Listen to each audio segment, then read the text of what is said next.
నమస్తే, welcome to our channel. నేను మీ పద్మావతి. ఈ రోజు మనతో పాటు ప్రముఖ ఆధ్యాత్మికవేత్త మరియు తంత్ర జ్యోతిష్యులు బ్రహ్మశ్రీ వెన్నంపల్లి నిశాంత్ శర్మ అవధాని గారు ఉన్నారు. మరి గురువు గారితో మాట్లాడదాం. నమస్కారం గురువు గారు. మహాదేవ.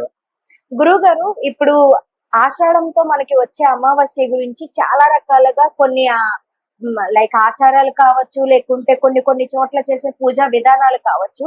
ఈ మధ్య కాలంలో మనం ఎక్కువగా వింటుంది ఏంటంటే, తెలంగాణలో చూసుకుంటే చుక్కల ఆషాఢం, చుక్కల అమావాస్య అని అంటున్నారు. ఇంకోవైపు చూసుకుంటే అడి అమావాస్య అని అంటారు. అసలు దీనికి ఉన్న ప్రత్యేకత ఏంటి? ఈ అమావాస్య రోజు ఏం చేయాలి? మనం ఏం చేయడం ద్వారా మనకి మరింత మంచి ఫలితాలు వస్తాయంటారు? అసలు చాలా సంతోషం తల్లి. అడి కాదు, అది ఆడి అమావాస్య. ఆడి, ఓకే. ఆడి అమావాస్య అనేది మన సాంప్రదాయం కాదు తల్లి, అది తమిళియన్స్. ఓకే. తమిళియన్స్ దాన్ని ముఖ్యంగా ఆడి అమావాస్య అని ప్రత్యేక పూజలు, వాటికి ఇంకోటి ఏంటంటే కొన్ని శక్తి దేవతలను ప్రేరేపించడానికి కోసం చేసేది, అంటే లోకాన్ని రక్షించడానికి. రెండవది వచ్చేసేసి చుక్కల అమావాస్య రెండు తెలుగు రాష్ట్రాలకు, తెలంగాణ, ఆంధ్ర, రెండు తెలుగు రాష్ట్రాలకు సంబంధించింది. చుక్కల అమావాస్య వ్రత కథ అని మీరు నెట్టులో కొట్టినా నీకు దొరుకుద్ది తల్లి. ఓకే. నెట్టులో చుక్కల అమావాస్య కథ అని మీరు టైప్ చేస్తే దానికి సంబంధించిన కథ మనకు వస్తుంది. అయితే ఈ అమావాస్య ఏంటి? ముగ్గురికి మనం ప్రీతికరమైంది. మొట్టమొదటిది ఏంటిదయ్యా అంటే, చాలా మంది పితృదోషంతో బాధపడేటువంటి వాళ్ళు కొన్ని వందల మంది మాకు ఫోన్లు చేస్తున్నారు. పితృదోషం వరకు మనం ఎంతో దూరం వెళ్ళేసి పితృదోషం కానీ అవి చేసుకునేటట్టుంటే, ఆ పితృదోష నివారణ చేసుకోవడానికి ముఖ్యంగా పాటించాల్సిన నియమం ఏంటిదయ్యా అంటే, ఆ రోజు మనకేంటి, ఆషాఢ మాసం ప్రారంభమైన తర్వాత తొలి ఏకాదశి రోజున మకర దక్షిణాయన పుణ్యకాలం ప్రారంభమవుతుంది. అవునా? వాస్తవానికి మనకేంటి, సంక్రాంతులు రెండు వస్తాయి. సంక్రాంతులు రెండు వస్తాయి. కాకపోతే మనం ప్రథమంగా చూసేది ఎప్పుడయ్యా అంటే మకర సంక్రాంతి అని మనం జనవరి మాసంలో మనం చేస్తాము. మకర సంక్రాంతి కింద దాన్ని ఆచరిస్తాము. రెండోది కరకక సంక్రాంతి అంటారు. ఈ కరకక సంక్రాంతి ఏంటి? కర్కాటకంలో సూర్యుడు ప్రవేశించేది కరకక సంక్రాంతి. అది ఎప్పుడు? దక్షిణాయన పుణ్యకాలంలో ప్రారంభం అవుతుంది. ఇది కూడా సంక్రాంతి కిందనే, కాకపోతే శాస్త్రంలో ఉంది కానీ దీన్ని పైకి తీసుకురాలేదు.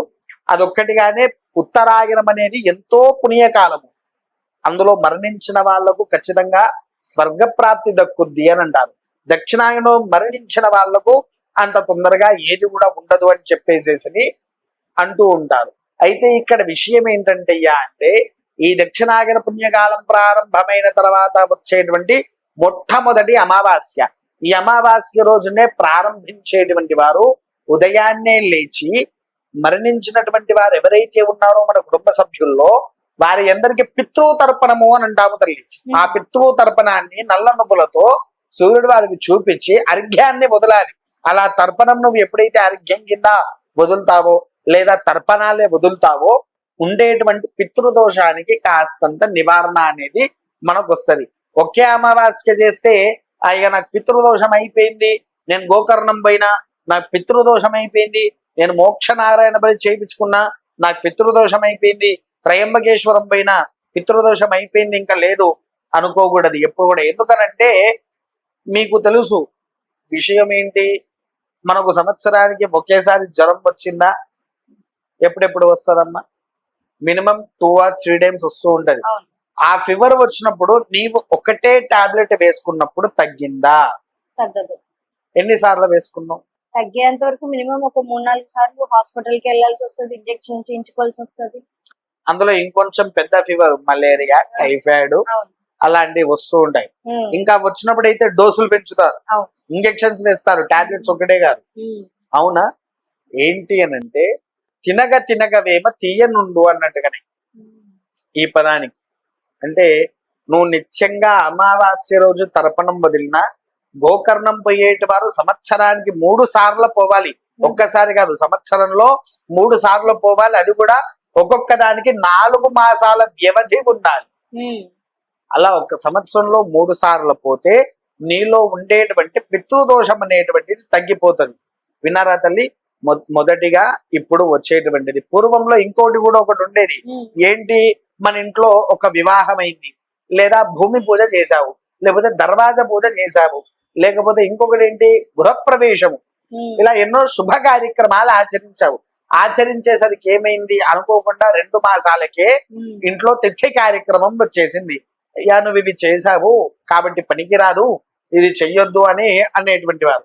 వీళ్ళు ఏం చేసేది, సరే నాన్న ఇప్పుడు కాదు, మహాలయ పక్షం అనే భాద్రపద మాసంలో వస్తుంది, నువ్వు భాద్రపద మాసంలో వెళ్ళేసేసి అప్పుడు ఆచరించవచ్చు, తప్పులేదు, దాని పక్షం కింద పెట్టవచ్చు అని అన్నారు. అనేసరికి వీళ్ళు ఏం చేశారు, పొయ్యి అక్కడ భాద్రపద మాసంలో ఆచరించేసరికి మహాలయ పక్షంలో ఉన్నదంతా తీసుకుపోయి అందులో కలిపేశారంటే ఏమన్నంటే, నేను పెద్దలకు కలిపేశాము అని అంటారు. అందులో అలా కలిపినా కూడా పితృదోషానికి మనం అర్హులమే. ఉన్నా లేకపోయినా తిథిగా ఆచరించి మహాలయ పక్షంలో మనకు తెలిసిన వాళ్ళు ఎంతమంది అయితే మరణించారో వాళ్ళందరి పేరు మీద ఇచ్చేదే మహాలయ పక్షము అని అన్నారు. దీని కూడా పెట్టింది ఎవరు, సాక్షాత్కారుడైనటువంటి కర్ణుడి దగ్గర నుంచి ప్రారంభమైంది మనకు మహాలయ పక్షం అనేది. ఈ కర్ణులే దీని మహాలయ పక్షాన్ని కూడా మనకు తీసుకొని వచ్చారు. చేశారు కర్ణుడి దగ్గర నుంచి చాలా మంది ఆచరించారు. అలా వచ్చిందే ఈ మహాలయ పక్షాలు. దాని తర్వాత ఇది మొదటిది పితృ దోషము నివారణ చేసుకునే పితృతర్పము.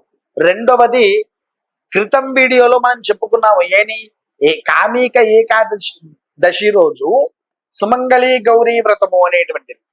అది అమావాస్య రోజు కూడా ఎందుకు చెయ్యాలంటే అక్కడ భర్త ఆరోగ్యం కోసం చేసేది. ఇక్కడ ఏంటి అనంటే కొంతమంది భార్యలు ఉన్నారు, భర్తలు బీభత్సంగా తాగుతూ ఉంటారు. అవునా, తెలిసిందే కదా ఇది మనందరికి. తర్వాత రెండవది కుమారులు, పిల్లలు ఉన్నారు. ఈ పిల్లలు ఏంటి, వ్యసనాలకు అనుభవిస్తూ ఉంటారు, అంటే వ్యసనాలకు అలవాటు అయిపోయిన వారు. వ్యసనాలు అంటే ధూమపానం కావచ్చు, మద్యపానం కావచ్చు, ఇలా మత్తు పదార్థాలు ఎన్నిటికో అలవాటైన వారు ఉంటారు. అవునా కదా తల్లి? అలా అలవాటైన వారు ఆ రోజున సుమంగళి మాంగళ్య గౌరీ వ్రతాన్ని మనం ఆచరిస్తే చుక్కల కథను కూడా మనం వినేసేసి దాని యొక్క పూర్ణ ప్రతిమ ఏదైతే ఉందో అది మనం ఎప్పుడైతే పొందుతామో దాని వల్ల మనలో ఉండేటువంటి దోషాలు నివారణ అవుతాయి. మూడవది దీప పూజ అని అంటారు. దీపం అంటే తెలుసారా మనం, ఏంటిది? 3 ఒత్తులేసి నూనెసి దీపం పెడతాం. ఆ దీపాన్ని మనం ఏమని పిలుస్తాము? దీపం అనే పిలుస్తాము జనరల్ గా అయితే. జ్యోతి. ఓకే, అవునా? దీపం మనకేం చేస్తుంది? వెలుగునిస్తుంది. వెలుగులో ఏమొస్తుంది? దారి వస్తుంది. అవునా? మనకు కావాల్సిన ఎన్నో ప్రయోజనాలు. అదే చీకటిగా ఉంటదా? దారి కనిపిస్తుందా? కనిపించదు. ఏ రకంగా కూడా కనీసము తినే భోజనం కూడా చెయ్యలేము చీకట్లో. అవునా? ఏం కలుపుతావో, ఏం తింటావో, ఎక్కువైందో కారం ఎక్కువైందో తెలుస్తుందా? తెలియదు. అలా కాంతి ఇచ్చేటువంటి దేవతకు ఆ రోజు జరిగేటువంటి ప్రథమంగా చేసేటువంటి పూజాధికాలు సాయంకాలంలో దాన్ని సపరేట్ గా మీరు చూడండి. తంత్ర విద్యలోనైనా మామూలుగా ఏ విద్యలోనైనా మొదలు దీపారాధన చేయకుండా ఏ పూజ చెయ్యరు. అవునా కాదా? దీపారాధన చేసిన తర్వాతనే ఏదైనా చేస్తారు.